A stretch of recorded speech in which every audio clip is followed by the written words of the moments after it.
नारायणाय परिपूर्णगुणार्णवाय विश्वोदय स्थितिलयोन्नियतिप्रदाय ज्ञानप्रदाय विबुधासुरसौख्यदुःख सत्कारणाय वितताय नमो नमस्ते।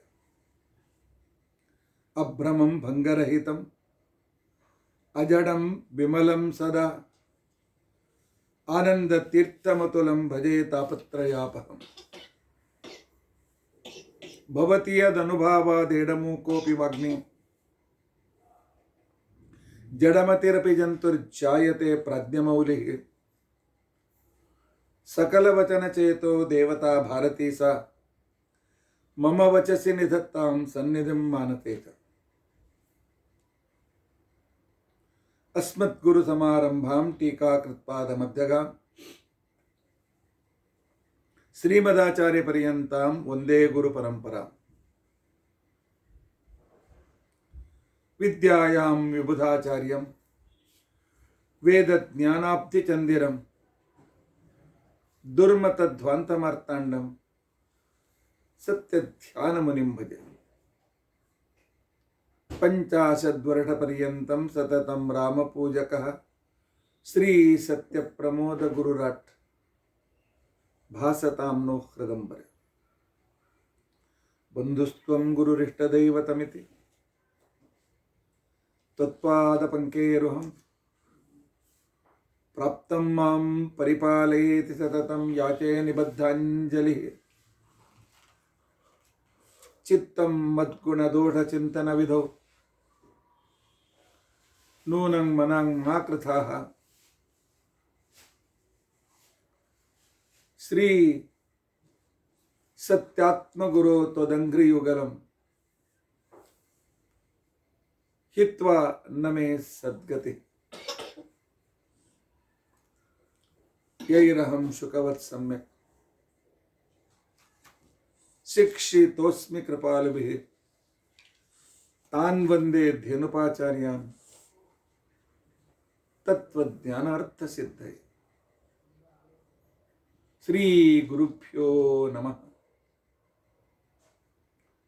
हरिः ओम हरिः ओम हरिः ओम। स्वस्तिस्तु असेड सन्मंगलानि सन्तु। श्लोकैकश्रवणपठनमात्रेण वक्तुश्च श्रोतॄणां निखिल कलिकृत कल्मषापनोदन पुटतरे धर्माद्यखिल पुरुषार्थ साधने भूते। अद्य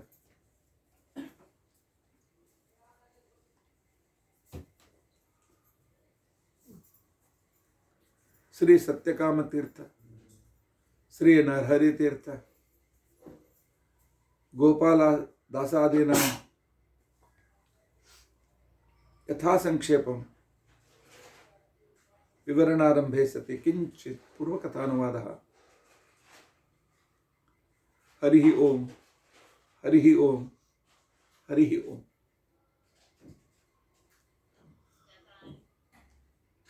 हरे राम राम राम हरे हरे कृष्णा कृष्ण कृष्ण हरे हरे। हरे राम राम राम हरे हरे। हरे कृष्ण कृष्ण कृष्ण हरे हरे। हरे राम राम राम हरे हरे। हरे कृष्ण कृष्ण कृष्ण हरे हरे।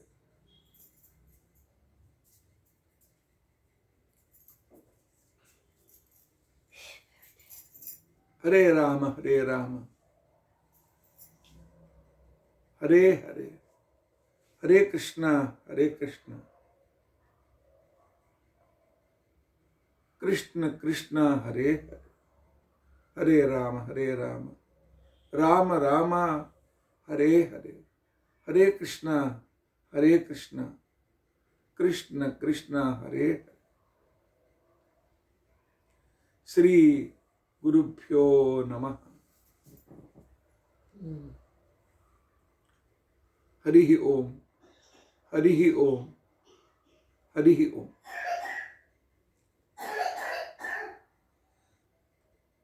ಕಳೆದ 2 ದಿನಗಳಿಂದ ನಾನು ನನ್ನ ಪ್ರವಚನವನ್ನು ಕಳಿಸ್ಲಿಕ್ಕೆ ಆಗಲಿಲ್ಲ, ಮಾಡಲಿಕ್ಕಾಗಲಿಲ್ಲ. ನಾನೇ ಕಳಿಸ್ತೇನೆ.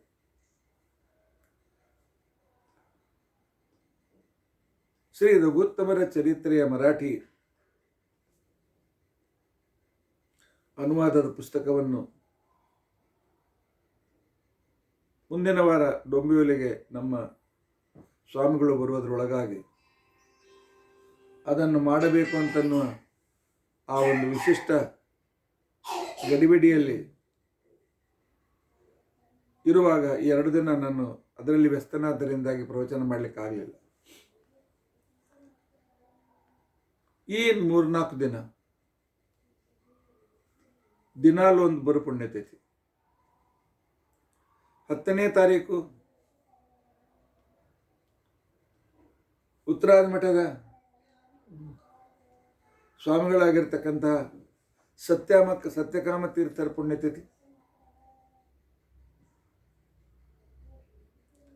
11ನೇ ತಾರೀಕು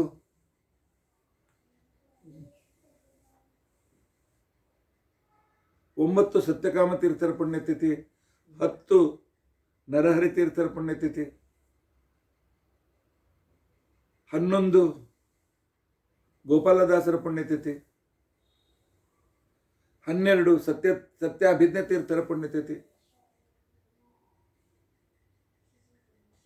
ಒಬ್ಬರಿಗಿಂತ ಒಬ್ಬರು ಶ್ರೇಷ್ಠರಾಗಿರ್ತಕ್ಕಂಥ ಮಹಾನುಭಾವರು. ಅವರ ಸ್ಮರಣೆ ನಮ್ಮ ಅಂತಃಕರಣ ಶುದ್ಧಿಗೆ ಕಾರಣ. ಒಬ್ಬೊಬ್ಬರ ಚರಿತ್ರೆ ಬಹಳ ವಿಸ್ತಾರವಾದದ್ದು.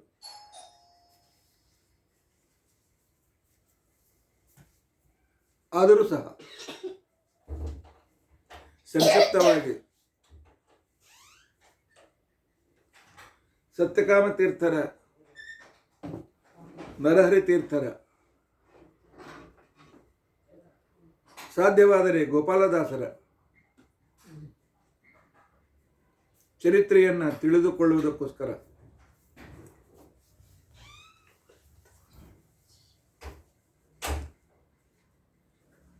ಪ್ರಯತ್ನಿಸೋಣ. ಸತ್ಯಕಾಮ ತೀರ್ಥರು ಉತ್ತರಾದಿ ಮಠದ ಪೀಠದ ಮೇಲೆ 1863ರಲ್ಲಿ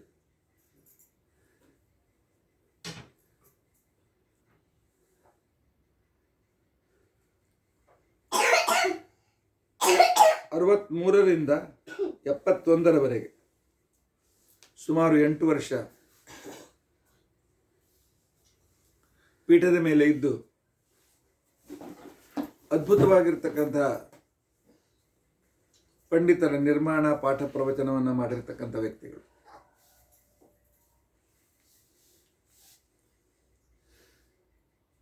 ಅವರನ್ನು ವರ್ಣಿಸುವಾಗ ಈ ರೀತಿಯಾಗಿ ವರ್ಣನೆ ಮಾಡಲಾಗ್ತದೆ. ಸತ್ಪರಾಯಣ ದುಗ್ಧಾಬ್ಧೇ ಸಂಜಾತ ಕೀರ್ತಿ ಕಾಮದ ಕಾಮಧೇನು ಸತ್ಯಕಾಮ ನಾಮ್ನಿ ಭೂಯಾತ್ ಸತಾಂಬುದೆ.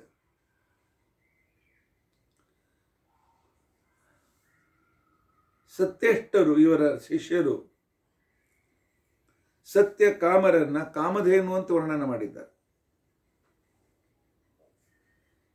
ದೊಡ್ಡವರನ್ನು ವರ್ಣನೆ ಮಾಡುವಾಗ ಸುಮ್ಮನೆ ಮನಸ್ಸಿಗೆ ಬಂದಂತೆ ವರ್ಣನೆ ಮಾಡೋದಿಲ್ಲ, ಬಹಳ ವಿಚಾರ ಮಾಡಿ ವರ್ಣನೆ ಮಾಡ್ತಾರೆ.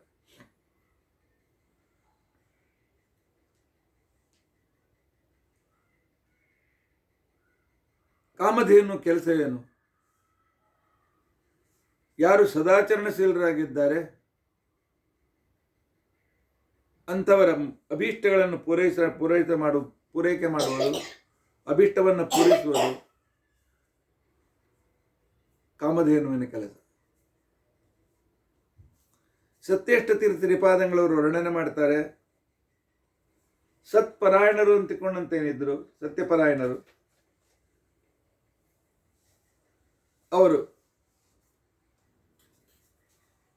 ಅತ್ಯಂತ ಶ್ರೇಷ್ಠ ತಪಸ್ವಿಗಳು. ಅವರೊಂದು ಕ್ಷೀರ ಸಮುದ್ರ ಇದ್ದಂತೆ. ಆ ನಂತರ ಆ ಕ್ಷೀರ ಸಮುದ್ರದಲ್ಲಿ ಅನೇಕ ರತ್ನಗಳು ಬಂದು, ಅವುಗಳಲ್ಲಿ ಕಾಮಧೇನು ಸಹ ಒಂದು ಶ್ರೇಷ್ಠವಾದ ರತ್ನ. ಆ ಕಾಮಧೇನುವಿನಂತೆ ಇರತಕ್ಕಂಥವರು ಕೀರ್ತಿ ಕಾಮದ, ಕೀರ್ತಿ ಎಂಬ ಅಭೀಷ್ಟವನ್ನು ಪೂರೈಸಿದವರು, ಕೀರ್ತಿ ಎಂಬ ಅಭೀಷ್ಟವನ್ನು ಪೂರೈಸಿದವರು ಅಂತಿಕೊಂಡಂತನ್ನುವ ವಿಶೇಷಣ ಶ್ರೀ ಸತ್ಯಕಾಮ ತೀರ್ಥ ಶ್ರೀಪಾದಂಗಳವರಿಗೋಸ್ಕರ ಕೊಡಲಾಗ್ತದೆ. ಏನದು ಕೀರ್ತಿ? ಮೊದಲನೇ ಕೀರ್ತಿ ಮಠದ ಕೀರ್ತಿ. ಏನಪ್ಪ, ಮನುಷ್ಯರಂತೆ ಮಠಗಳು ಕೂಡ ಕೀರ್ತಿ ಕಾಮನೆಯಿಂದ ಪ್ರಯತ್ನಿಸಲರಾಗಿರ್ತಾರೆ. ಒಂದಷ್ಟೊಂದು ಹೌದು ಅಂತ ಹೇಳ್ತೇನೆ, ಒಂದಿಷ್ಟೊಂದು ಇಲ್ಲ ಅಂತ ಕೂಡ ಹೇಳ್ತೇನೆ. ಹೌದು, ಮಠದಿಂದ ಸಮಾಜಕ್ಕೆ ಏನು ಸಿಗ್ತಾ ಇದೆ, ಈ ಒಂದು ಮಠ ಸಮಾಜಕ್ಕೆ ಏನು ಕೊಡ್ತಾ ಇದೆ ಅನ್ನೋದನ್ನು ಗೊತ್ತಾಗದೇ ಹೊರತು ಸಾಮಾನ್ಯರು ಅದರ ಮಹಿಮೆಯನ್ನು ತಿಳಿದುಕೊಂಡು ಅದರ ಲಾಭವನ್ನು ಪಡೀಲಿಕ್ಕೆ ಆಗೋದಿಲ್ಲ. ಅನೇಕ ಕಡೆ ಸಂಚಾರ ಮಾಡಿ ನಮ್ಮ ಮಠ ಸನಾತನ ಧರ್ಮದ ಉದ್ಧಾರಕ್ಕೋಸ್ಕರ ಇದೆ, ನಮ್ಮ ಶ್ರೀ ಉತ್ತರಾದಿ ಮಠ ಇದು ಅನೇಕ ವಿದ್ವಾಂಸರನ್ನು ತಯಾರು ಮಾಡೋದಕ್ಕೋಸ್ಕರ ಇದೆ,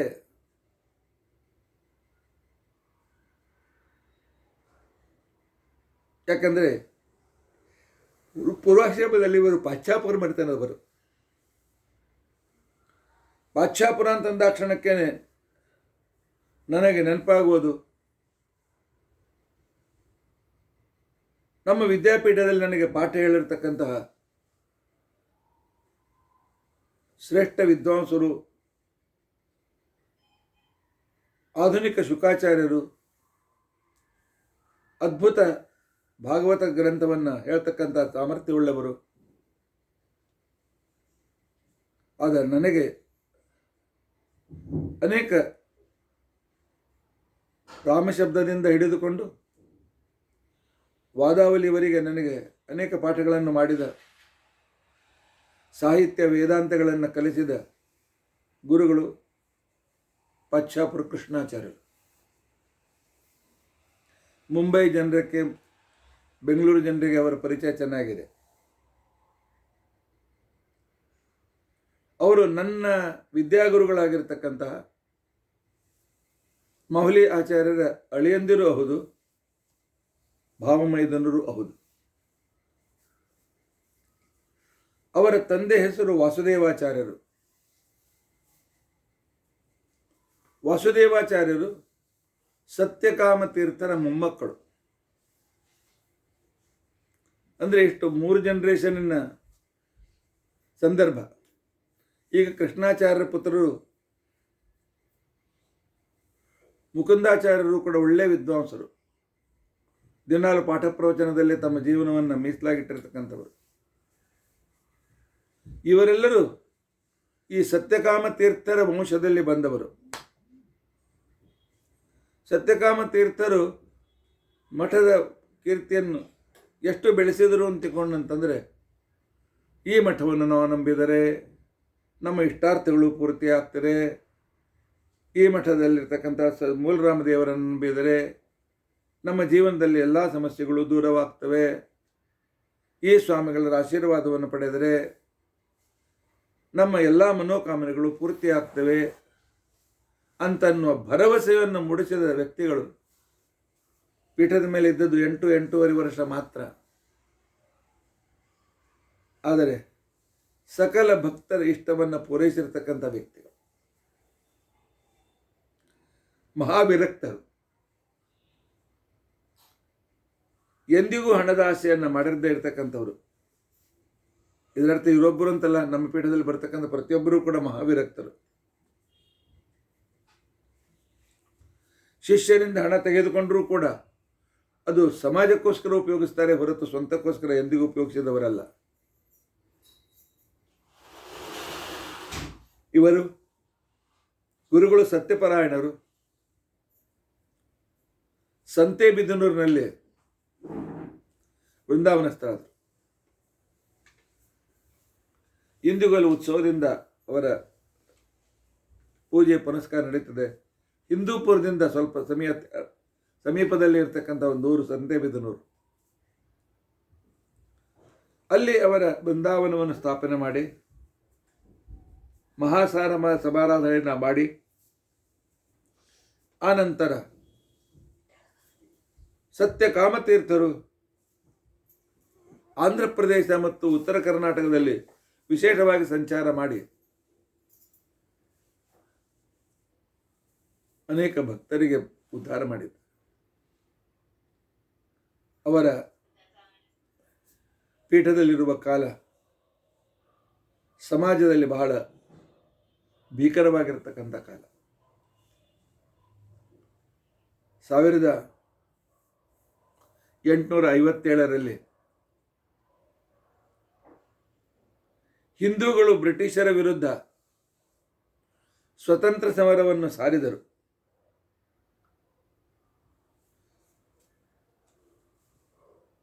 ಸಮರದಲ್ಲಿ ಮುಖ್ಯವಾಗಿ ಮಹಾರಾಣಿ ಲಕ್ಷ್ಮೀಬಾಯಿ, ನಾನಾ ಫಡನ್ವೀಸ್, ತಾತ್ಯಾ ಟೋಪೆ, ಪೇಶ್ವೆಗಳು ಅತ್ಯಂತ ಪ್ರಮುಖರಾಗಿದ್ದರು.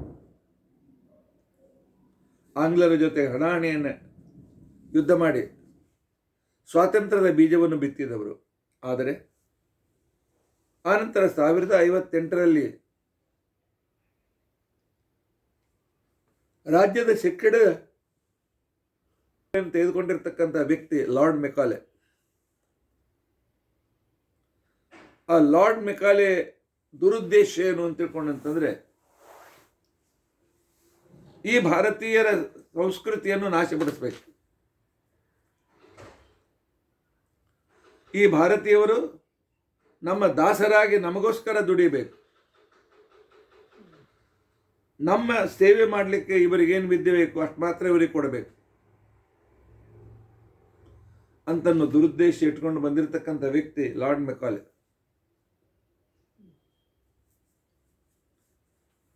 ಅವನು ಅಧಿಕಾರಕ್ಕೆ ಬಂದ ನಂತರ ಮೊದಲು ಮಾಡಿದ ಕೆಲಸ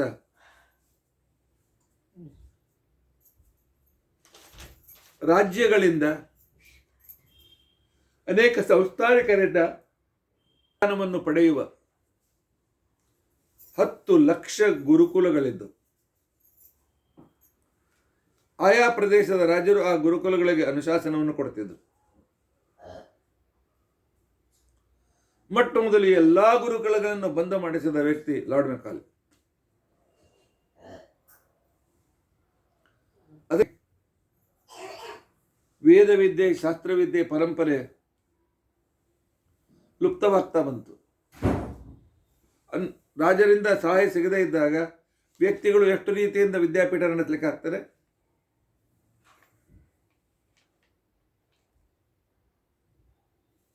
ಅಂತಹ ಸಮಯದಲ್ಲಿ ಮಠ ನಿಮಗೋಸ್ಕರ ಅನುಗ್ರಹ ಮಾಡ್ತದೆ, ಮಠ ನಿಮ್ಮ ಯೋಗಕ್ಷೇಮ ನೋಡ್ಕೊಳ್ತಾರೆ, ನೀವು ಹಿಂದೂ ಧರ್ಮ ಬಿಡಬೇಡಿ, ನಿಮ್ಮ ಸನಾತನ ಬಿಡಬೇಡ್ರಿ ಅಂತ ತಿಳ್ಕೊಂಡು ಅಂತೇಳಿ ವೈಯಕ್ತಿಕವಾಗಿ ಊರುಗಳಲ್ಲಿ ಗುರುಕುಲಗಳನ್ನು ಸ್ಥಾಪನೆ ಮಾಡಿ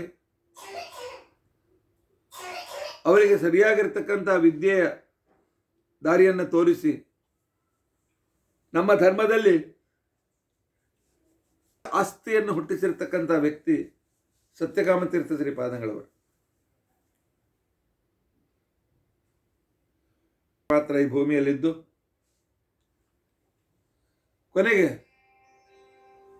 ಸತ್ಯಕಾಮತೀರ್ಥ ಶ್ರೀಪಾದಂಗಳವರು 1871ನೇ ಇಸ್ವಿಯಲ್ಲಿ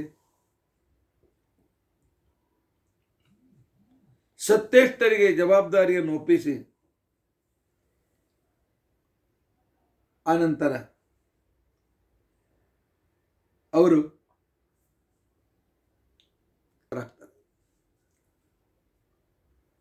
ಆರಿಸಿಕೊಂಡದ್ದು ಆತ್ಕೂರು.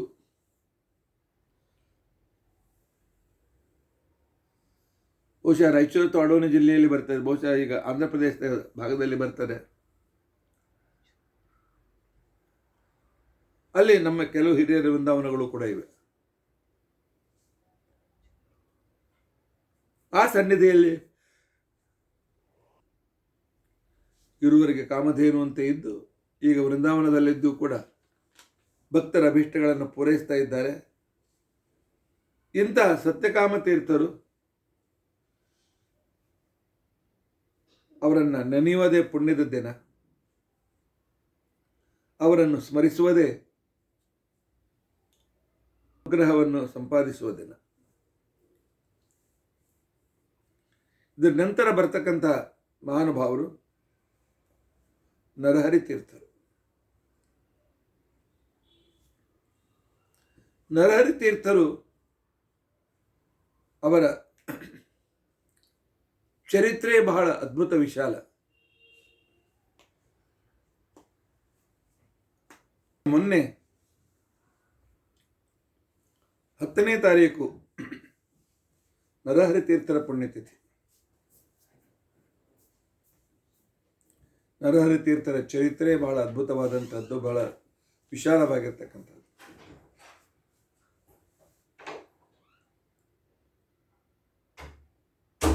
ನರಹರಿ ತೀರ್ಥರು ಮಹಾವಿದ್ವಾಂಸರು, ಶ್ಯಾಮಾಶಾಸ್ತ್ರಿಗಳು ಅಂತ ಅವರ ಹೆಸರು.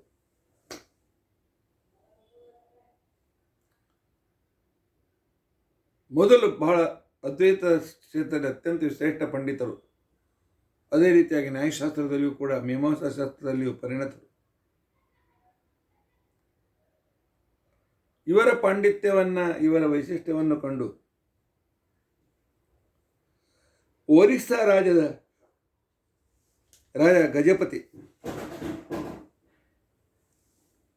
ಗಜಪತಿ ಅಂತಕ್ಕಂಥ ವ್ಯಕ್ತಿ ಇವರನ್ನು ತನ್ನ ಮಂತ್ರಿಗಳನ್ನಾಗಿ ಮಾಡಿಕೊಂಡ. ಮಹಾ ಮೇಧಾವಿಯಾದ ಮಾಡಿಕೊಂಡು ಶ್ಯಾಮಾಶಾಸ್ತ್ರಿಗಳನ್ನು, ಲೌಕಿಕ ವಿದ್ಯೆಯನ್ನು ಬಲ್ಲವರು, ಸಾಮವೇದದಲ್ಲಿ ಅತ್ಯಂತ ಪರಿಣತರು, ನ್ಯಾಯ ವೇದಾಂತಗಳನ್ನು ತಮ್ಮ ಆಹಾರವನ್ನಾಗಿ ಮಾಡಿಕೊಂಡಿರ್ತಕ್ಕಂಥವರು, ಒಳ್ಳೆ ಚಾಣಾಕ್ಷರಾಗಿ ರಾಜನಿಗೆ ಸಲಹಾಕಾರರಾಗಿ ಗಜಪತಿಯ ರಾಜ್ಯ ವಿಸ್ತಾರವಾಗುವಂತೆ, ಪ್ರಜೆಗಳಲ್ಲೂ ಸುಖಿಗಳಾಗಿರುವಂತೆ ವ್ಯವಸ್ಥೆಯನ್ನು ಮಾಡಿದ್ದಾರೆ. ಸಂಚಾರ ಕ್ರಮದಿಂದ ಸ್ವಾಮಿಗಳು ಒರಿಸ್ಸಾ ಶ್ರೀಮದಾಚಾರ್ಯರು, ಸ್ವಾಮಿಗಳಲ್ಲ ಶ್ರೀಮದಾಚಾರ್ಯರು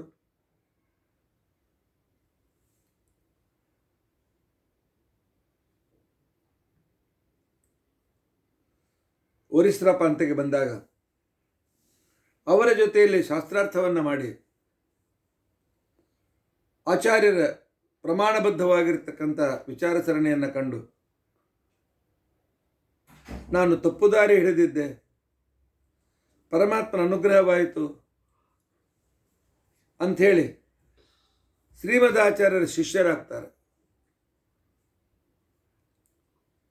ಮಹಾಮಂತ್ರಿ ಒಳ್ಳೆಯ ಸಿರಿವಂತರು, ಸುಪ್ಪತ್ತಿಗೆಯಲ್ಲಿ ಬೆಳೆದವರು, ದಿನಾಲು ಪಂಚಪಾಕ್ವಾನ್ನವನ್ನು ಉಂಡವರು, ಭರ್ಜರಿ ಬಟ್ಟೆಗಳನ್ನು ಹಾಕಿಕೊಂಡವರು, ರಾಜಸೀ ಜೀವನವನ್ನು ನಡೆಸಿರ್ತಕ್ಕಂಥವರು.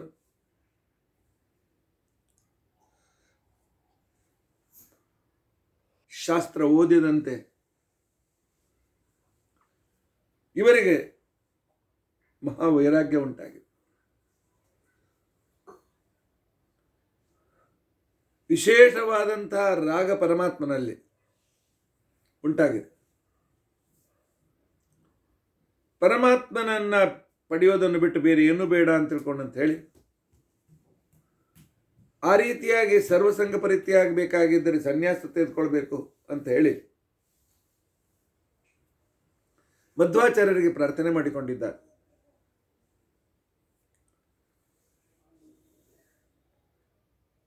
ನೀವು ನಸ ಕೊಡಬೇಕು ಅಂತ ತಿಳ್ಕೊಂಡಂತೆ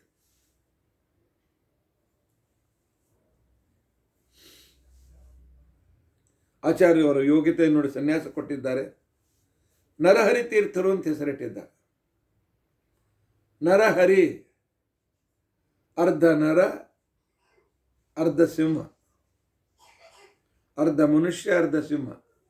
ಸೊಂಟದವರೆಗೂ ಮನುಷ್ಯ, ಸೊಂಟದ ಮೇಲೆ ಸಿಂಹ. ಅದೇ ರೀತಿಯಾಗಿ ವ್ಯವಹಾರದಲ್ಲಿ ಮಂತ್ರಿಗಳಾಗಿ ನಡೆದವರು ಈಗ ಮಹಾವಿರಕ್ತರಾಗಿ ಸನ್ಯಾಸ ತೆಗೆದುಕೊಂಡಿದ್ದಾರೆ ಅಂತೇಳಿ ಆಚಾರ್ಯವರಿಗೆ ನರಸಿಂಹದೇವರ ನರಹರಿಯ ಸರಣ ಇಟ್ಟಿದ್ದಾರೆ. ಆಚಾರ್ಯ ಹತ್ರ ಪಾಠ ಸಂಚಾರ ನಡೆದಿತ್ತು. ಅಷ್ಟರಲ್ಲಿ ಒರಿಸ್ಸಾ ರಾಜ್ಯದ ಗಜಪತಿ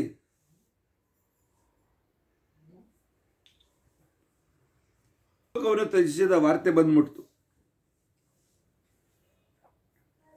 ಅದರ ಜೊತೆಯಲ್ಲಿ ಗಜಪತಿಗೆ ಇನ್ನೂ ಸಂತಾನ ಇಲ್ಲ. ಅವನ ಹೆಂಡತಿ ಗರ್ಭಿಣಿ. ಆದರೆ ಈಗ ರಾಜ್ಯವನ್ನು ಯಾರು ನೋಡಿಕೊಳ್ಳುವರು ಅನ್ನೋ ಒಂದು ವಿಶಿಷ್ಟವಾಗಿರ್ತಕ್ಕಂಥ ಸಮಸ್ಯೆ ನಡೆದಿದೆ ಒರಿಸ್ಸಾ ರಾಜ್ಯದಲ್ಲಿ ಅಂತೇಳಿ ಕೇಳಿದಾಗ ಆಚಾರ್ಯರು ನರಹರಿ ತೀರ್ಥರಿಗೆ ಹೇಳಿ ಕಳಿಸ್ತಾರೆ. ನರಹರಿ ತೀರ್ಥರಿಗೆ ಹೇಳಿ ನೀವು ಸದ್ಯಕ್ಕೆ ಈಗ ಒರಿಸ್ಸಾಗೆ ಹೋಗ್ಬಿಡಿ. ಒರಿಸ್ಸಾದಲ್ಲಿರತಕ್ಕಂಥ ಗಜಪತಿ ರಾಜ್ಯದ ಯೋಗಕ್ಷೇಮ ನೋಡಿಕೊಳ್ಳಿ. ಒಂದಾನೊಂದು ಕಾಲದಲ್ಲಿ ಅಲ್ಲಿಯ ಮಂತ್ರಿಗಳಾಗಿದ್ದ ನೀವು, ನಿಮಗೆ ಅಲ್ಲಿರ್ತಕ್ಕಂಥ ಶ್ರೇಷ್ಠ ವೈಶಿಷ್ಟ್ಯಗಳ ಜ್ಞಾನ ಚೆನ್ನಾಗಿದೆ. ಅದು ಯಾರೋ ಅಯೋಗ್ಯರ ಕೈಯಲ್ಲಿ ಹೋಗಬಾರ್ದು. ನೀವು ಊರ ಹೊರಗಿರ್ತಕ್ಕಂಥ ಗುಹೆಯಲ್ಲಿದ್ದುಕೊಂಡು ತಪಶ್ಚರ್ಯ ಮಾಡ್ತಾ ಇರಿ. ಯಾರು ರಾಜರಾಗ್ತಾರೋ ಅವರಿಗೆ ಮಾರ್ಗದರ್ಶನ ಮಾಡಿ, ಆ ರಾಜ್ಯದಲ್ಲಿ ಧರ್ಮ ಸ್ಥಾಪನೆ ಆಗುವಂತೆ ಮಾಡಿ ಹೋಗಿ ಬನ್ನಿ ಅಂತ ತಿಳ್ಕೊಂಡಂತೇಳಿ ನರಹರಿ ತೀರ್ಥರನ್ನು ಮಧ್ವಾಚಾರ್ಯರು ಕಳಿಸಿಕೊಡ್ತಾರೆ. ಈ ಕಡೆಯಲ್ಲಿ ರಾಜನ ಅಂತ್ಯಕ್ರಿಯೆ ಮತ್ತು ಔರ್ಧ್ವದೇಕ ಕ್ರಿಯೆಗಳು ನಡೆದ ನಂತರ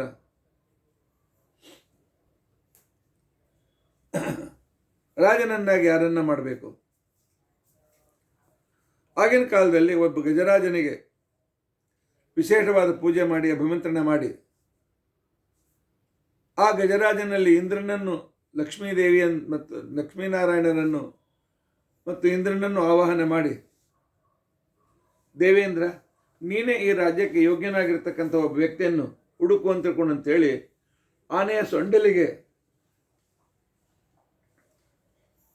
ಮಾಲೆಯನ್ನು ಕೊಟ್ಟಿದ್ದಾರೆ. ರಾಜ್ಯದಲ್ಲಿ ಅನೇಕರು ನಾನು ರಾಜನಾಗಬೇಕು ಅಂತ ಬಯಸೋರು ಇದ್ದರು. ಅವ್ರು ಬೇಕಂತಲೇ ಆ ಗಜರಾಜನ ಆನೆ ಮುಂದೆ ಬರಬೇಕು, ನನ್ನ ಕೊಳ್ಳಲ್ಲಿ ಮಾಲೆ ಹಾಕಲಿ ಅಂತ ತಿಳ್ಕೊಂಡಂತ ಆನೆ ಅವರೆಲ್ಲನ್ನ ಸರಿಸಿ ನದಿ ದಾಟಿ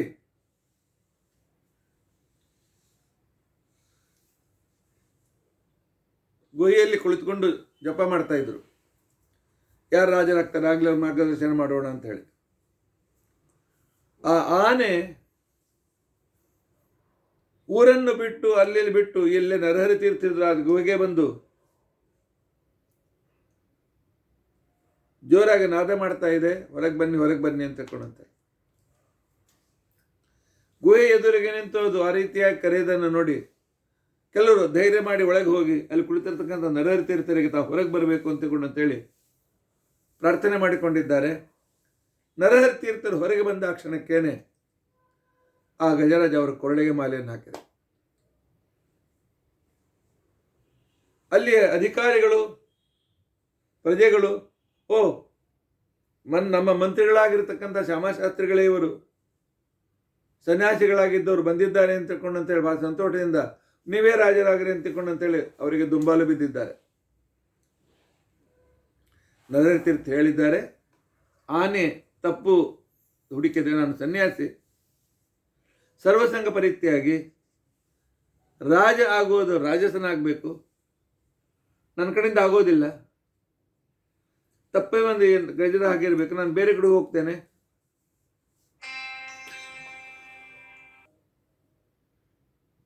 ಇನ್ನೊಂದ್ಸಲ ಅದ್ರ ಕೈಯಲ್ಲಿ ಕೊಡಿ, ನಾನು ಬೇರೆ ಕಡೆ ಹೋಗಿ ಕೂತ್ಕೊಳ್ತೇನೆ, ಆನಂತರ ದೇವರ ಇಚ್ಛೆ ಏನಿದೆ ನೋಡೋಣ ಅಂತ.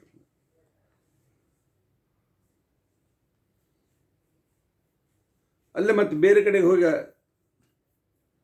ಅಲ್ಲಿ ಜಪ ಮಾಡ್ತಾ ಕೂತ್ಕೊಂಡಿದ್ದಾರೆ. ಅವ್ರಿಗೆ ಗೊತ್ತಾಗಲಾರ ಸ್ಥಳಕ್ಕೆ ಹೋಗಿ ಆನೆಗೆ ಮತ್ತೆ ಊರಿಗೆ ಕರೆದುಕೊಂಡು ಹೋಗಿ ಮತ್ತೆ ಪುನಃ ಅಭಿಮಂತ್ರಣ ಮಾಡಿ ಪೂಜೆ ಮಾಡಿ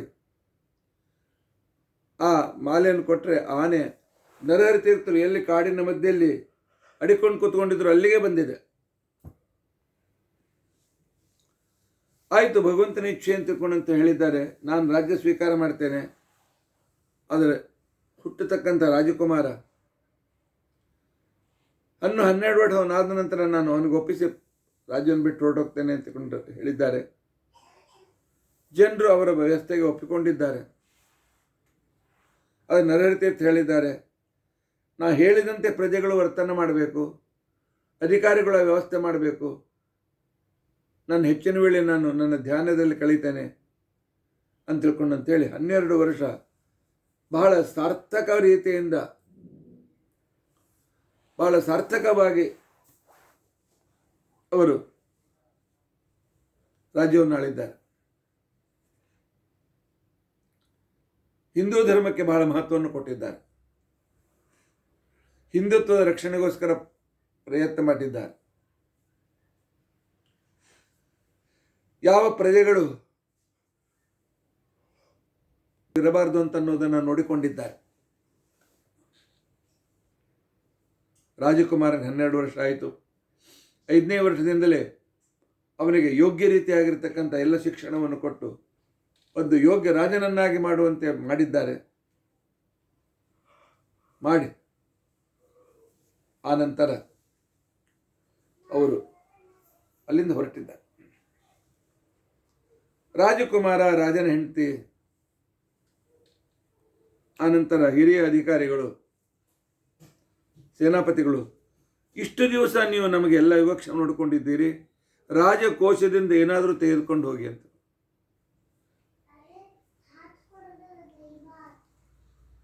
ಆಗ ನರಹರಿ ತೀರ್ಥರು ಹೇಳಿದರು,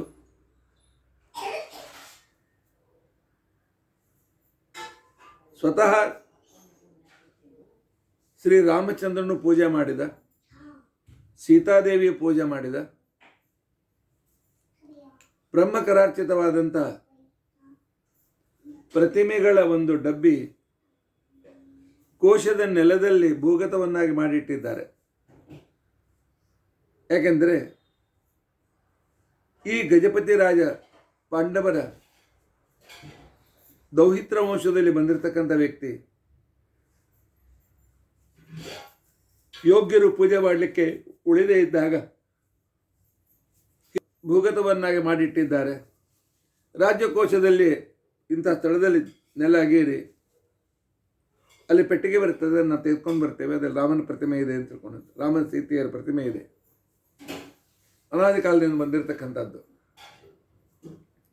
ಅಂತ ಹೇಳಿದಾಗ ಲಗೇಜು ನೋಡಲಾಗಿ ಪೆಟ್ಟಿಗೆ ಬಂತು, ಮೇಲೆ ಬಂತು. ನರಹರಿ ತೀರ್ಥರು ಅದನ್ನು ತೆಗೆದು ರಾಮ ಸೀತೆಯರನ್ನು ಮಡಿಯಿಂದ ಪೂಜೆ ಮಾಡಿ ನಿನಗೆ ಒಳ್ಳೆಯದಾಗಲಿ ಅಂತ ತಿಳ್ಕೊಂಡಂತೇಳಿ ರಾಜಕುಮಾರನಿಗೆ ಹೇಳಿ ತೆಗೆದುಕೊಂಡು ಹೊರಟಿದ್ದ. ಸ್ವಲ್ಪ ದೂರ ಬಂದಿದ್ದ. ಅಷ್ಟರಲ್ಲಿ ಶ್ರೀರಾಮಚಂದ್ರ ಮೂಲ ರಾಮ ಸೀತೆಯರ ಸನ್ನಿಧಾನದಿಂದ ಆ ರಾಜ್ಯ ಸುರುಳಿತವಾಗಿ ನಡೆಯುತ್ತೋ, ಕೋಶ ಎಂದಿಗೂ ಖಾಲಿಯಾಗಿರಲಿಲ್ಲ. ನರಹರಿ ತೀರ್ಥ ತೆಗೆದುಕೊಂಡು ಭಾಳ ಆದರೆ 15-20 ಕಿಲೋಮೀಟರ್ ಮುಂದೆ ಬಂದಿರಬಹುದು. ಆಗ ರಾಜ್ಯದ ಕೋಶಕ್ಕೆ ಬೆಂಕಿ ಹಚ್ಚಿಬಿಡ್ತದೆ. ಓ, ಈ ಕುಶದ ರಹಸ್ಯ ನಮಗೆ ಗೊತ್ತಿರಲಿಲ್ಲ. ಅವರನ್ನು ನಾವು ಕಳಿಸಿದ್ದರಿಂದಾಗಿ ನಮಗೆ ಅನಿಷ್ಟವಾಗ್ಬೋದು, ಬೆಂಕಿ ಹತ್ತಿದೆ ಅಂತ ತಿಳ್ಕೊಂಡಂತೇಳಿ ಮತ್ತೆ ನರಹರಿ ತೀರ್ಥರನ್ನು ಬೆನ್ನಟ್ಟಿ ಹೋಗಿ ಅವರಿಗೆ ಪ್ರಾರ್ಥನೆ ಮಾಡಿದ್ದಾರೆ. ಈ ದೇವರನ್ನು ಕರೆದುಕೊಂಡು ಬಂದ ಮೇಲೆ ಕೋಶಾಗಾರಕ್ಕೆ ಬೆಂಕಿ ಹತ್ತಿತು, ಅದರಿಂದ ವಾಪಸ್ ನಮಗೆ ಕೊಡಿ ಅಂತ ತಿಳ್ಕೊಂಡು ನರು ಹೇಳಿದ್ದಾರೆ. ಆಯಿತು ಅಂಥೇಳಿ ಒಂದು ರಾಮದೇವರ ಪ್ರತಿಮೆಯನ್ನು ಬೇರೆ ಮಾಡಿಸಿ ಅದನ್ನು ಮೂಲರಾಮದೇವರ ಸನ್ನಿಧಾನದಲ್ಲಿಟ್ಟು ಅದನ್ನು ಪೂಜೆ ಮಾಡಿ, ಈ ರಾಮದೇವರು ನಿಮ್ಮನ್ನು ಸಂರಕ್ಷಣೆ ಮಾಡ್ತಾರೆ, ಕರೆದುಕೊಂಡು ಹೋಗಿ ಅಂತ ತಿಳ್ಕೊಂಡು ಅಂತೇಳಿ ಸೀತೆಯರ ಸುಂದರವಾದ ಪ್ರತಿಮೆಯನ್ನು ಕೊಟ್ಟಿದ್ದಾರೆ. ಇವತ್ತಿಗೂ ಅದು ಒರಿಸ್ಸಾದಲ್ಲಿ ಆ ರಾಮ ಮಂದಿರ ನೋಡಬಹುದು. ಆ ರಾಮ ಪ್ರತಿಬಂಧ ಕ್ಷಣಕ್ಕೇನೆ ಕೋಶಾಗಾರದ ಬೆಂಕಿ ಹಾರಿದೆ. ಒಳಗಿಂದ ಯಾವುದೇ ರೀತಿ ಹಾನಿಯಾಗಿರಲಿಲ್ಲ. ಆ ರಾಮ ಪ್ರತಿಮೆಯನ್ನೇ ಪೂಜೆ ಮಾಡ್ತಾ ಅಲ್ಲಿಯ ರಾಜರು ಮುಂದುವರೆದಿದ್ದಾರೆ. ನರಹರಿ ತೀರ್ಥರು ಆ ಮೂಲ ಸೀತಾರಾಮ ದೇವರನ್ನ ಶ್ರೀಮದಾಚಾರ್ಯ ತಂದೆಗೆ ಒಪ್ಪಿಸಿದ್ದಾರೆ. ಮಧ್ವಾಚಾರ್ಯ ಕೈಯಲ್ಲಿ. ಮಧ್ವಾಚಾರ್ಯರು ಸಾಕ್ಷಾತ್ ವಾಯುದೇವನ ಅವತಾರರು. ಆ ಪ್ರತಿಮೆಯನ್ನು ನೋಡಿ ಬಹಳ ಸಂತೋಷಪಟ್ಟಿದ್ದಾರೆ. ವಿಶೇಷವಾದ ಪೂಜೆಯನ್ನು ಮಾಡಿಕೊಂಡು ದಿನಾಲು ತಮ್ಮ ಪೂಜಾ ಕಾರ್ಯದಲ್ಲಿ ಆ ಮೂಲರಾಮದೇವನನ್ನೇ ಮೇಲೆ ಮಂಟಪದಲ್ಲಿ ಇಟ್ಟುಕೊಂಡು ಉಳಿದ ದೇವತೆ ಪ್ರತಿಮಾ ಕ್ರಮವಾಗಿ ಇಟ್ಟುಕೊಂಡು ನಿಶ್ಚಿಂತರಾಗಿದ್ದಾರೆ.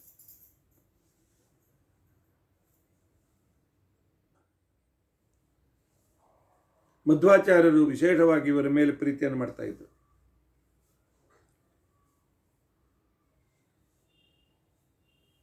ಮಧ್ವಾಚಾರ್ಯರಿಂದ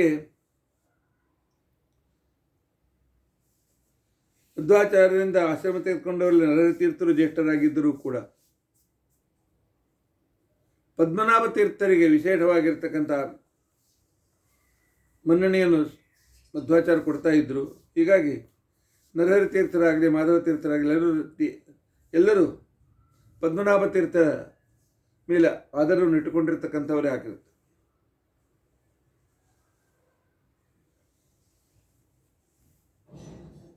ವಚನವನ್ನು ಕೇಳಿದ ಪುನಃ ಅವರ ಜೊತೆಯಲ್ಲಿ ಚರ್ಚೆ ಮಾಡಿರ್ತಕ್ಕಂಥ ತ್ರಿವಿಕ್ರಮ ಪಂಡಿತಾಚಾರ್ಯರು, ಶ್ರೀಮದಾಚಾರ್ಯರೇ, ನೀವು ಬ್ರಹ್ಮಸೂತ್ರದ ಮೇಲೆ ಅತ್ಯಂತ ಯುಕ್ತಿಗಳಿಂದ ಸಹಿತವಾಗಿರ್ತಕ್ಕಂಥ ಒಂದು ಅದ್ಭುತ ಗ್ರಂಥವನ್ನು ಬರೆದು ವಿಷ್ಣು ಸರ್ವೋತ್ತಮತ್ವ ವಾಯುದೇವೋತ್ತಮತ್ವಕ್ಕೆ ಅನಾನುಕೂಲವಾಗದಂತೆ ವಿಶಿಷ್ಟ ಗ್ರಂಥ ರಚನೆಯನ್ನು ಮಾಡಬೇಕು ಅಂತ ಬಯಸಿದೆ. ಶಿಷ್ಯರು ವಿಶೇಷವಾಗಿ ತ್ರಿವಿಕ್ರಮ ಪಂಡಿತಾಚಾರ್ಯರು ಪ್ರಾರ್ಥನೆ ಮಾಡಿಕೊಂಡರು. ತ್ರಿವಿಕ್ರಮ ಪಂಡಿತಾಚಾರ್ಯರ ಪ್ರಾರ್ಥನೆಯನ್ನು ಮನ್ನಿಸಿ ಶ್ರೀಮದಾಚಾರ್ಯರು ತಮ್ಮ ಬ್ರಹ್ಮದೇವರಿಗೆ 4 ಮುಖ ಇದ್ದಂತೆ ತಮ್ಮ 4 ವಿದ್ವಾಂಸ ಯತಿಗಳನ್ನು ಕರೆದಿದ್ದಾರೆ. ಪದ್ಮನಾಭ ತೀರ್ಥರು, ಆನಂತರ ನರಹರಿ ತೀರ್ಥರು, ಮಾಧವ ತೀರ್ಥರು, ಅಕ್ಷೋಭ ತೀರ್ಥರನ್ನು ತಮ್ಮ ಎದುರಿಗೆ ಕೂಡಿಸಿಕೊಂಡಿದ್ದಾರೆ. 4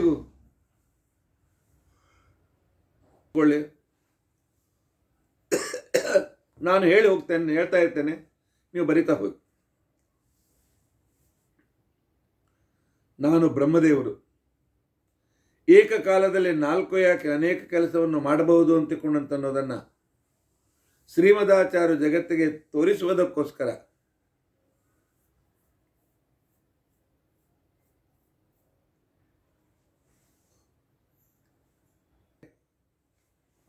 ಅನುವ್ಯಾಖ್ಯಾನದ ಮೊದಲನೇ ಭಾಗದ ಬರೀಲಿಕ್ಕೆ ಹೇಳ್ತಾ ಇದ್ರು. ಅವರು ಬರೆಯುವಷ್ಟರಲ್ಲಿ 2ನೇ ಅಧ್ಯಾಯದ ಅನುವ್ಯಾಖ್ಯಾನವನ್ನು ನರಹರಿ ತೀರ್ಥರಿಗೆ ಬರೀಲಿಕ್ಕೆ ಹೇಳ್ತಾ ಇದ್ದರು. ಅವರು ಬರಿತಾ ಇರುವಾಗ 3ನೇ ಅಧ್ಯಾಯದ ವ್ಯಾಖ್ಯಾನವನ್ನು ಬರೀಲಿಕ್ಕೆ ಮಾಧವ ತೀರ್ಥರಿಗೆ ಹೇಳಿದರು. 4ನೇ ಬರೆಯೋದಕ್ಕೋಸ್ಕರ ಅಕ್ಷೋಭ್ಯ ತೀರ್ಥರಿಗೆ ಹೇಳಿದರು. ಏನೋಪ ಕಾದಂಬರಿ ಕಥೆ ಅಡ್ಜಸ್ಟ್ ಮಾಡಿ ಹೇಳ್ಬೋದು ಅಂತ ಅನ್ಬೋದು ನಾವು. ಆದರೆ ಅದ್ಭುತವಾಗಿರ್ತಕ್ಕಂಥ ಯುಕ್ತಿಯುಕ್ತವಾದ ಮೇರುಕೃತಿ ಅನುವ್ಯಾಖ್ಯಾನ. ಇವರಿಗೆ 1ನೇ ಅಧ್ಯಾಯದ ವಿಚಾರ ಹೇಳಬೇಕು, ಇವ್ರಿಗೆ 2ನೇ ಅಧ್ಯಾಯದ ವಿಚಾರ ಹೇಳಬೇಕು, ಇವ್ರಿಗೆ 3ನೇ ಅಧ್ಯಾಯದ ವಿಚಾರ ಹೇಳಬೇಕು, ಇವ್ರಿಗೆ 4ನೇ ಅಧ್ಯಾಯದ ವಿಚಾರ ಹೇಳಬೇಕು, ಮತ್ತು ಅದನ್ನು ಮುಂದೆ ಪದ್ಮನಾಭ ತೀರ್ಥರಿಗೆ, ಆನಂತರ ಮತ್ತು ನರಹರಿ ತೀರ್ಥರಿಗೆ, ಈ ರೀತಿಯಾಗಿ ಏಕಕಾಲದಲ್ಲಿ 4 ಜನರಿಗೆ ಆ ವಿಷಯಗಳನ್ನು ಹೇಳಿ ಅವ್ರ ಕಡೆಯಿಂದ ಬರೆಸಿರ್ತಕ್ಕಂಥ ಮಹಾನ್ ಗ್ರಂಥವೇ ಅನುವ್ಯಾಖ್ಯಾನ.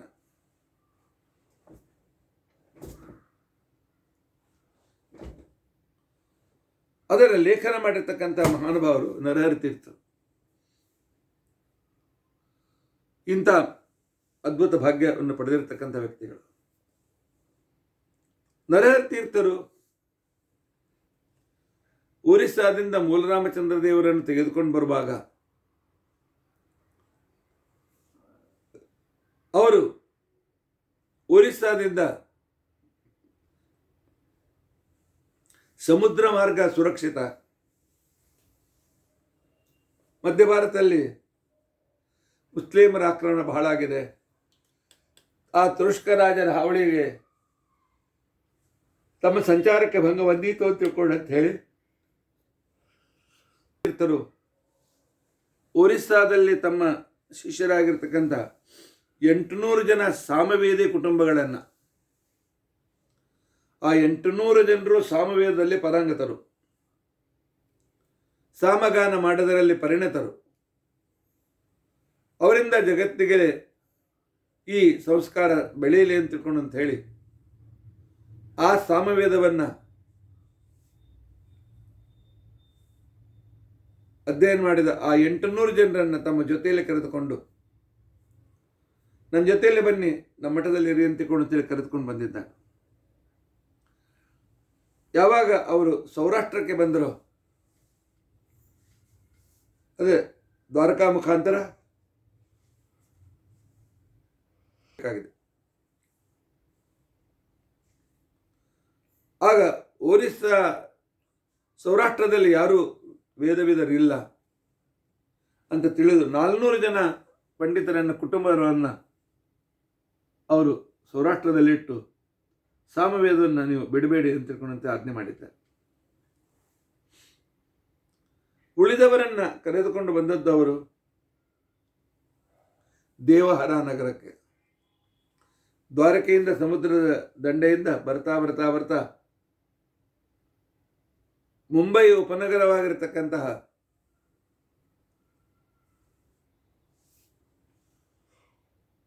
ನಗರಕ್ಕೆ, ಅಂದರೆ ಇಂದಿನ ವಿರಾರ್, ಎಲ್ಲಿ ನಮ್ಮ ವಿದ್ಯಾಪೀಠ ಇದೆ, ಎಲ್ಲಿ ವೆಂಕಟೇಶ ದೇವರ ಗುಡಿ ಇದೆ, ಈ ಸ್ಥಳಕ್ಕೆ ನರಹರಿ ತೀರ್ಥರು ಬಂದರು. ತಮ್ಮ ಜೊತೆಯಲ್ಲಿ ಬಂದ 400 ಜನರನ್ನು ಅವ್ರು ಇಲ್ಲೇ ನೀವು ಎದ್ಬಿಡು, ವೇದವನ್ನು ಪ್ರಚಾರ ಮಾಡಿ ಅಂತ ತಿಳ್ಕೊಂಡು ಅಂತ ಹೇಳಿ, ಆ ನಂತರ ಅವರು ಶ್ರೀಮದಾಚಾರ್ಯರ ಹತ್ತಿರ ಬಂದು ಆ ರಾಮದೇವರ ಪೆಟ್ಟಿಗೆಯನ್ನು ಕೊಟ್ಟಿದ್ದಾರೆ. ಅದರಲ್ಲಿ ತಮ್ಮಿಂದ ಪೂಜಿತವಾದ ಈಗ ಮೂಲರಾಮ ಪ್ರತಿಮೆಯ ರೂಪದಿಂದ ಇರತಕ್ಕಂಥದ್ದನ್ನು ಶ್ರೀಮದಾಚಾರ್ಯ ನೋಡಿ ವಿಜೃಂಭಣೆಯಿಂದ ತಾವು ಆ ರಾಮದೇವರ ಪೂಜೆಯನ್ನು ಮಾಡಿದ್ದಾರೆ.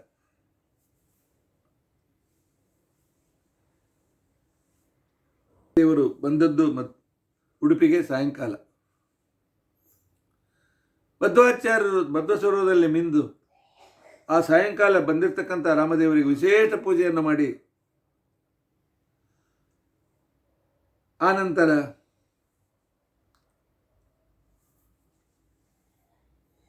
ತೀರ್ಥರ ಮೇಲೆ ಬಹಳ ಸಂತೋಷವನ್ನು ವ್ಯಕ್ತಪಡಿಸಿದ್ದಾರೆ. ಅವರ ಅನುಗ್ರಹ ಪಾತ್ರನಾಗಿ ಮಾಡಿಕೊಂಡಿದ್ದಾರೆ.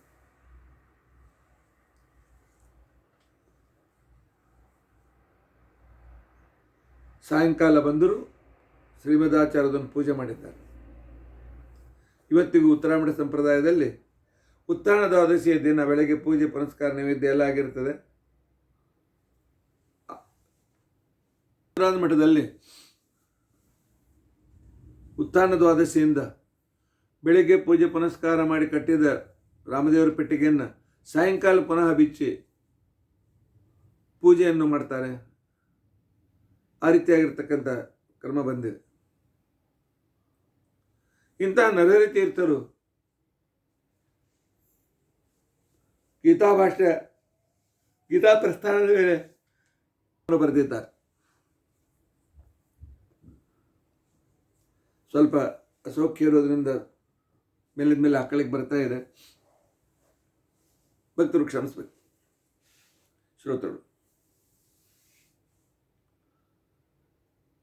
ಸಾಯಂಕಾಲ ಪೂಜೆ ಮಾಡ್ತಕ್ಕಂಥ ಸಂಪ್ರದಾಯ ಬೆಳೆದು ಬಂದಿದೆ. ಗೀತಾ ಪ್ರಸ್ಥಾನ, ಗೀತಾ ಭಾಷೆ, ಗೀತಾ ತಾತ್ಪರ್ಯದಲ್ಲಿ ವ್ಯಾಖ್ಯಾನ ಬರೆದ ವಿಚಾರ ಪರಂಪರೆಯಿಂದ ಬಂದಿದೆ. ಆದರೆ ಹೆಚ್ಚಿನ ಭಾಗ ಸಿಕ್ಕಿಲ್ಲ ನಮಗೆ. ಅವರ ಪೂರ್ತಿ ಭಾಗ ಸಿಕ್ಕಿರ್ತಕ್ಕಂಥ ಮೇರುಕೃತಿ ಅಂತ ತಿಳ್ಕೊಂಡಂತಂದರೆ ಆಚಾರ್ಯರ ಯಮಕ ಭಾರತಕ್ಕೆ ಶ್ಲೋಕ ರೂಪದಿಂದ ವ್ಯಾಖ್ಯಾನವನ್ನು ಬರೆದಿದ್ದಾರೆ. ಯಮಕ ಭಾರತ ಅಂತ ಸಾಮಾನ್ಯ ತಿಳ್ಕೊಳ್ಬೇಡಿ. ಯಮಕ ಭಾರತ ಅಭ್ಯಾಸ ಮಾಡಬೇಕಾಗಿದ್ದರೆ ಸಾಹಿತ್ಯ ವ್ಯಾಕರಣ ಚೆನ್ನಾಗಿ ಬರಬೇಕು, ಆಗ ಮಾತ್ರ ಸಾಧ್ಯ. ಇಲ್ಲದೆ ಇದ್ರೆ ಆಗೋದಿಲ್ಲ.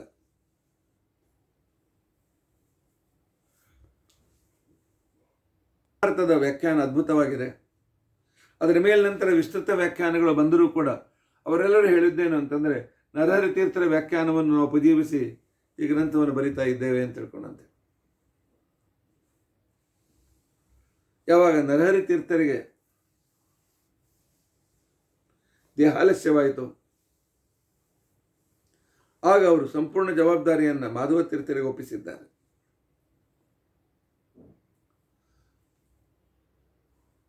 ರಾಯಚೂರು ಪ್ರಾಂತದನ್ನು ಮುಗಿದು ಈಗ ಬಳ್ಳಾರಿ ಹೊಸಪೇಟೆ ಹತ್ರ ನವವೃಂದಾವನದ ಸಮೀಪದಲ್ಲಿ, ಪುರಂದರ ಮಂಟಪದ ಸಮೀಪದಲ್ಲಿ, ಹಂಪಿಯಲ್ಲಿ ನರಹರಿ ತೀರ್ಥರು ವೃಂದಾವನಸ್ಥರಾಗಿದ್ದಾರೆ.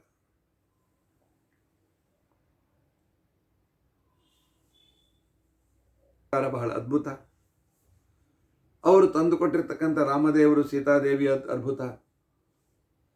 ಇವತ್ತಿಗೆ ಆ ಪ್ರತಿಮೆಗಳು ಮಠದಲ್ಲಿ ಪೂಜಿಸಲ್ಪಡ್ತಾ ಇದ್ದೆ. ಇಂಥ ಅದ್ಭುತ ಕಾರ್ಯವನ್ನು ಮಾಡಿರ್ತಕ್ಕಂಥವರು ನರಹರಿ ತೀರ್ಥರು. ಇಂಥ ನರಹರಿ ತೀರ್ಥರಿಗೆ ನಾವು ಸಾಷ್ಟಾಂಗ ನಮಸ್ಕಾರ ಮಾಡಿ ಕೇಳಿಕೊಳ್ಳುವುದು, ಮಹಾನುಭಾವರೇ, ನೀವು ಆಚಾರ್ಯರ ಸಾಕ್ಷಾತ್ ಶಿಷ್ಯರು. ಆದ್ದರಿಂದಾಗಿ ಅವರು ಹೇಳಿದ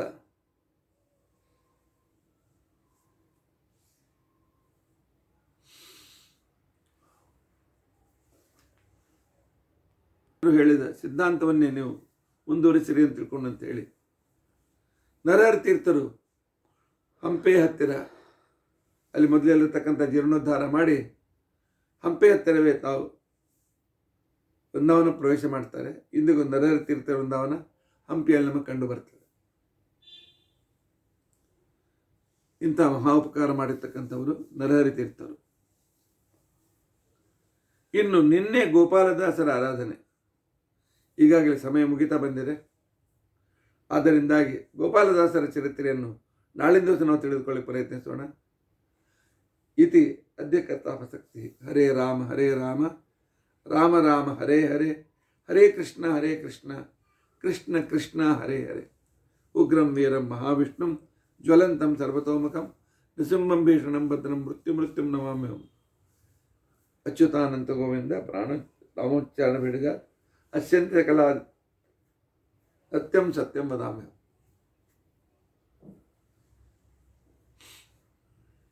ಶ್ರೀಕೃಷ್ಣಾರ್ಪಣಂ. ಹರೇ ರಾಮ ರಾಮ ರಾಮ ಹರೇ ಹರೇ.